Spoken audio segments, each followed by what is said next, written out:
चंपारण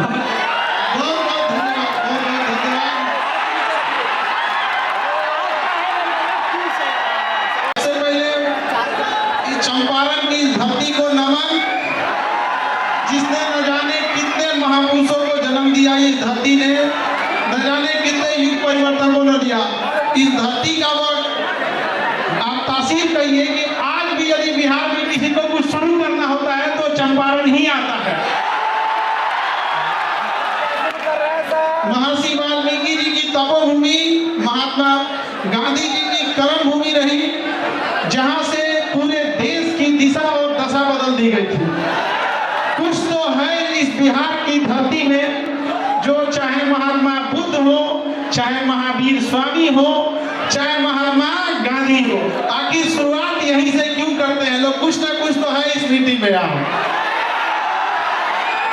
और सब जब यहाँ हमारे पास आपके अनिकेत रंजन जी आए हमारे यहाँ और बोले कि मोतिहारी चलना है और आप लोगों की समस्याओं के बारे में जब हमको अवगत कराएं, तो हमने कहा कि हम एक बार जरूर आएंगे।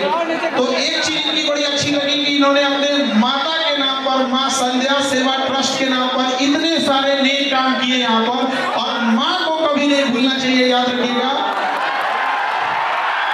तो अनिकेत रंजन जी, आपको हम इस बात के लिए बधाई और ढेर सारी शुभकामनाएं। आप ऐसे ही ट्रस्ट के माध्यम से और नेक काम करते जाइए और अपने माता पिता का नाम ऐसे ही रोशन कीजिए और चंपारण की धरती का विकास आगे करते रहिए। जब हमें पता चला कि ये बहुत सारी गरीब लड़कियों की विवाह जो अपने यहाँ से अपने ट्रस्ट के माध्यम से कराते हैं, अभी हमारे यहाँ आपके पुलिस डिपार्टमेंट में थे तो हमें पता चला कि हेलमेट लगाने के लिए लोगों को प्रेरित करना, ये छोटी छोटी चीजें हैं जिससे आप समाज में बड़ा बदलाव ला सकते हैं यहाँ पर। तो इसके लिए ये काबिले तारीफ है और आप लोग भी इसमें सहयोग करिएगा यहाँ पर। और हमारे मंच पर यहाँ की मेयर प्रीति मैम, आपका बहुत बहुत धन्यवाद, नमस्कार मैम।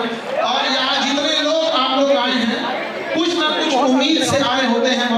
हम जब यहाँ आए, अरे एक वक्त के लिए लगा ही नहीं कि हम कहीं दूसरे जगह आए हैं। यहाँ पे कसम बताते, अगर कल क्लास नहीं होता तो आज हम यहीं रुक जाते। और यहाँ पे अगला जो भी जगह होगा आप देखिएगा सर, गांधी मैदान है यहाँ। एकदम आगे गांधी मैदान आना है हम लोगों को।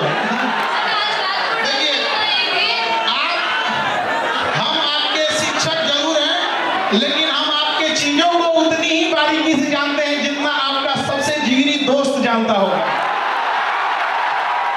इसलिए हम आपकी अच्छाइयों को भी जान रहे हैं, खराबियों को भी जान रहे हैं। इसलिए हमारे सामने होशियारी नहीं करना लोग। हमको यहाँ आने में लेट हो गया, क्योंकि हमेशा क्लास में हम दूसरे को डांटते रहते हैं, क्लास कैसे लेट हो गया। अब हमको क्योंकि पटना से आना था, हम ही को लेट हो गया। तो इसके लिए सॉरी आप लोगों को, क्योंकि बड़ा लंबा सफर होता है यहाँ पे। और आप लोग का ये उत्साह और ये जुनून देख के लगता है कि गांधी ने यही जगह क्यों चुना था, ऐसा फील होने लगा हमको। तो ये जुनून को बचा के रखना है आप लोगों को। देखिए, आप सब मिडिल क्लास से आ रहे हैं, आपने गरीबी को जिया है, किताबों में नहीं पढ़ा है। आपने बहुत सारे बच्चे होंगे जिनके माता पिता के ऊपर बहुत सारा कर्जा होगा, किसी के घर में किसी की दीदी होगी जिसके शादी ब्याह करने के लिए होगा, बहुत सारी जिम्मेदारियां होंगी। आज भी देखिएगा ना, गांव में आप जाएंगे तो एक तल्ला घर ढलाया होगा और उसमें से पिलर का छड़ निकाल दिया होगा, उस बूढ़े बाप ने इस उम्मीद में कि उसका बेटा उसकी बेटी कामयाब होगी, अगला तल्ला ढलवा देगी।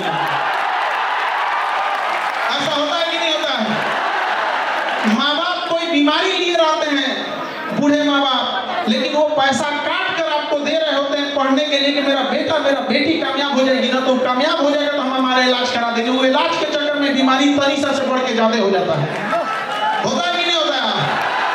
अपने आप से पूछ के देखिए, अगर उस माँ बाप का आप भरोसा तोड़ेंगे तो क्या भगवान नहीं माफ करेगा आप लोग को? तो जब भी अगर आप गलत रास्ते पे भटके तो अपने बूढ़ी माँ की उस आंखों को देखिएगा जिसमें रोशनी अब कम हो गई होगी, लेकिन आपकी कामयाबी को देखने के लिए आज भी उसने अपनी आंख की रोशनी बचा के रखी है। उसका बेटा उसकी बेटी कामयाब होके आएगी। और वो दौर चला गया जब केवल कामयाबी पर पुरुषों का अधिकार था, महिलाओं ने दिखा दिया कि छीन लेने अधिकार अगर नहीं दोगे तो यहाँ